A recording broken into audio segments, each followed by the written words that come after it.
ಇವತ್ತು ಜಾನಕಿ ಕಂಬೈನ್ಸ್ ಅಡಿಯಲ್ಲಿ ಲೂಸ್ ಮಾದ ಯೋಗಿಯವರ ಚಿತ್ರ ಮುಹೂರ್ತ ಕಂಡಿದೆ. ಚಿತ್ರದ ಶೀರ್ಷಿಕೆ ಹೆಸರೇ ಲೂಸ್ ಮಾದ ಅನ್ನುವಂಥದ್ದು. ಈ ವಿಚಾರವಾಗಿ ಮಾತಾಡಲಿಕ್ಕೆ ನಮ್ಮ ಜೊತೆ ಲೂಸ್ ಮಾದ ಯೋಗೇಶ್ ಅವರು ಇದ್ದಾರೆ.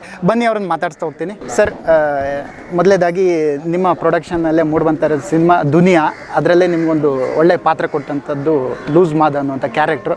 ಅದೇ ಕ್ಯಾರೆಕ್ಟರ್ನ ಇಟ್ಕೊಂಡು ಈಗ ಸಿನಿಮಾ ಬರ್ತಾ ಇದೆ. ಈ ಸಿನಿಮಾದ ಬಗ್ಗೆ ನಿಮ್ಮ ಫಸ್ಟ್ ರಿಯಾಕ್ಷನ್ ಏನು ಅಂತ? ಲೂಸ್ ಮಾದ ಅನ್ನೋದು ಅವಾಗಿಂದನೇ, ಅಂದರೆ 18 ವರ್ಷದಿಂದನೂ ಎಲ್ಲರೂ ಗುರುತಿಸೋದೆ ಹಂಗೆ ಲೂಸ್ ಮಾದ ಅಂತ. ಅಂದರೆ ಆ ಪಾತ್ರ ಅಷ್ಟು ಚೆನ್ನಾಗಿತ್ತು. ಈ ಸಿನಿಮಾಲೂ ಅಷ್ಟೇ ಪಾತ್ರ ತುಂಬ ಚೆನ್ನಾಗಿದೆ ಆ್ಯಂಡ್ ಡೆಫಿನೆಟಾಗಿ ಎಲ್ರಿಗೂ ಇಷ್ಟ ಆಗುವಂಥ ಒಂದು ಪಾತ್ರ. ಅಂದರೆ ಈ ಪೋಸ್ಟರ್ಗಳನ್ನೆಲ್ಲ ನೋಡ್ತಾ ಬಂದೆ, ಈ ಕರಾವಳಿ ಭಾಗದ ಒಂದು ಸ್ವಲ್ಪ ಕಥೆಯನ್ನು ಹೇಳುವಂಥದ್ದಿದೆ ಕೂಡ. ನಿರ್ದೇಶಕರು ಕೂಡ ಹಾಗೆ ಹೇಳಿದರು, ಇದು ನಿಮ್ಮ ಒಂಥರ ಹೊಸತನದ್ದು, ಒಂದು ಈ ಥರದ್ದು ಒಂದು ಕತೆ ಹೇಳಕ್ಕೆ ಕೊಟ್ಟಿರುವಂಥದ್ದು. ನೀವು ಎಷ್ಟು ಎಕ್ಸೈಟ್ಮೆಂಟಲ್ಲಿ ಇದ್ದೀರಾ, ಏನು ಹೇಳಕ್ಕಿದ್ದೀರಾ ಅಂತ ಈ ಕತೆ ಕೇಳಿದಾಗ ನಿಮ್ಗೆ ಹೇಗೆ ಅನಿಸ್ತು, ಏನು ಹೇಳಕ್ಕೆ ಚೆನ್ನಾಗಿದೆ, ಕತೆ ತುಂಬ ಚೆನ್ನಾಗಿದೆ. ಆ್ಯಂಡ್ ನನಗೆ ಹೊಸ ಥರದ್ದೊಂದು ಸಿನಿಮಾ ಇದು.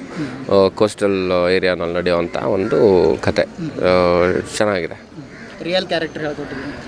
ರಿಯಲ್ ಕ್ಯಾರೆಕ್ಟರ್ಸ್ ಅದೆಲ್ಲ ಬರ್ಕೊಂಡಿರೋ ಅಂಥದ್ದನ್ನು, ಇಮ್ಯಾಜಿನರಿ ಕ್ಯಾರೆಕ್ಟರ್ಸನ್ನೇ. ಬಟ್ ಒಂದಷ್ಟು ಸನ್ನಿವೇಶಗಳು ನಾವೆಲ್ಲ ನೋಡಿರ್ತೀವಿ ಅಥವಾ ಕೇಳಿರ್ತೀವಿ ಅಥವಾ ಅದು ಟಿ ವಿಯಲ್ಲಿ ತೋರಿಸ್ತಾ ಇರ್ತಾರಲ್ಲ, ಸೊ ಆ ಥರದ್ದು ಅಥವಾ ಎಲ್ಲ ಓದಿರೋದು ಆ ಥರದ್ದನ್ನು ತೊಗೊಂಡು ಮಾಡ್ತಾಯಿದ್ದೀವಿ ಅಷ್ಟೇ. ನಿಮ್ಮ ಹಿಂದೆ ರಿಲೀಸ್ ಆದಂಥ ಸಿದ್ಲಿಂಗ 2 ಕೂಡ ಒಂದು ಅದ್ಭುತ ಪ್ರತಿಕ್ರಿಯೆ ಸಿಕ್ಕಿತ್ತು. ಅಂದರೆ ಒಂದಿಷ್ಟು ಜನರನ್ನ ತಲುಪಿಸುವಂಥದ್ರಲ್ಲಿ ಒಂದು ಸ್ವಲ್ಪ ಸೋತಿರ್ಬೋದು, ಬಟ್ ಸಿನಿಮಾ ಚೆನ್ನಾಗಿದೆ.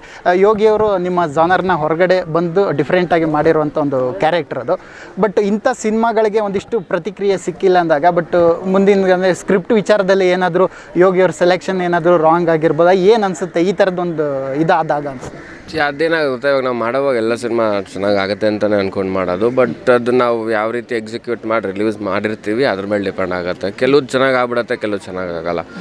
Cinema cannot be made it happens ಅಂತ ಹೇಳ್ತಾರೆ. ಸೊ ಆ ಥರ ಅದು ಕಂಪ್ಲೀಟ್ಲಿ ನಿಮ್ಮ ಜಾನರಿಂದ ಹೊರಗಡೆ ಬಂದು ಮಾಡಿದಂಥ ಸಿನಿಮಾ. ಬಟ್ ಈಗ ಏನು ಹೇಳ್ತೀರಿ ಅದು? ಯಾವ್ದು ಹೇಳಿ? ಅದೇ ಸಿದ್ಲಿಂಗು 2.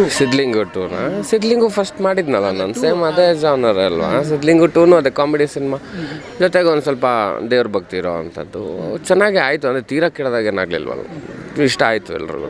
ಅಂದರೆ ಇತ್ತೀಚಿನ ದಿನಗಳಲ್ಲಿ ನಮಗೆ ಅಂಬಾರಿಯವರ ಇನ್ನೋಸೆಂಟ್ ಕ್ಯಾರೆಕ್ಟ್ರು ಮತ್ತು ನಂದಾ ಲವ್ಸ್ ನಂದಿತ ಆ ಥರ ಕ್ಯಾರೆಕ್ಟರ್ಗಳಲ್ಲಿ ಕಾಣೋಕ್ಕೆ ಸಿಗ್ತಾ ಇಲ್ಲ ಯೋಗಿಯವರು.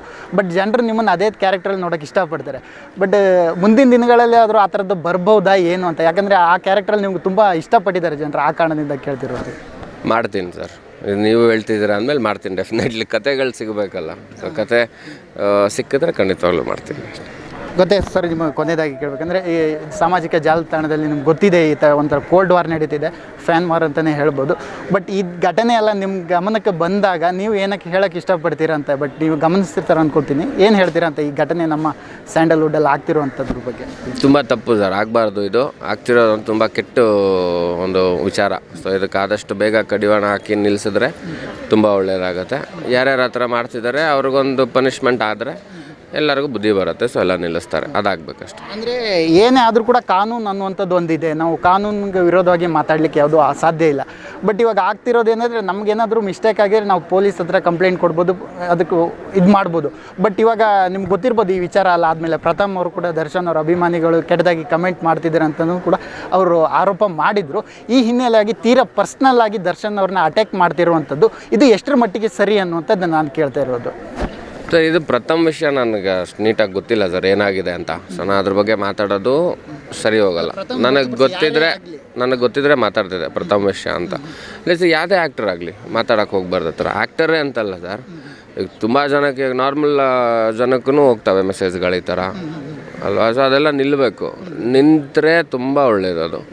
ಸೊ ಅದಾಗಬೇಕದು ಕಾನೂನು ಪ್ರಕಾರ ಏನು ಪನಿಷ್ಮೆಂಟ್ ಆಗಬೇಕು ಅದಾಗಬೇಕು ಅವ್ರಿಗೆ. ಅಂದರೆ ಇದು ಮಾಡ್ತಿರೋರು ಅಂತ ಅವರು ರಮ್ಯ ಅವರು ಕೂಡ ಕಂಪ್ಲೇಂಟ್ ಮಾಡ್ತಿದ್ದಾರೆ, ದರ್ಶನ್ ಅವ್ರ ಅಭಿಮಾನಿಗಳೇ ಮಾಡ್ತಿರೋ ಅಂತ ಹೇಳ್ತಾರೆ. ಬಟ್ ಪ್ರಥಮ ಅವ್ರು ಕೂಡ ಕಂಪ್ಲೇಂಟ್ ಕೂಡ ಅದೇ ಆಗಿದೆ. ಬಟ್ ಅದು ರಿಯಲ್ ಆಗಿ ಯಾರು ಮಾಡ್ತಿದ್ದಾರೆ ಏನು ಅಂಥದ್ದು ವಿಷಯ ಕೂಡ ಇನ್ನೂ ಬೆಳಕಿಗೆ ಬಂದಿಲ್ಲ. ಬಟ್ ಈ ರೀತಿ ಆಗ್ತಿರುವಾಗ ಇದ್ರ ನಡುವೆ ಒಂದು ಸಿನಿಮಾಗಳು ಚೆನ್ನಾಗಿ ಹೋಗ್ತಾ ಇದೆ ಇತ್ತೀಚಿನ ದಿನಗಳಲ್ಲಿ ನಮ್ಮ ಕನ್ನಡದಲ್ಲಿ. ಬಟ್ ಈ ಥರ ಒಂದು ಕೆಟ್ಟ ಬೆಳವಣಿಗೆ ಆದಾಗ ಒಂದು ಹೀರೋ ಆಗಿ ನೀವು ರಿಯಾಕ್ಷನ್ ಏನು ಕೊಡ್ತೀರಾ ಅಂತ ಏನು ಹೇಳೋಕ್ಕೆ ಇಷ್ಟಪಡ್ತೀನಿ?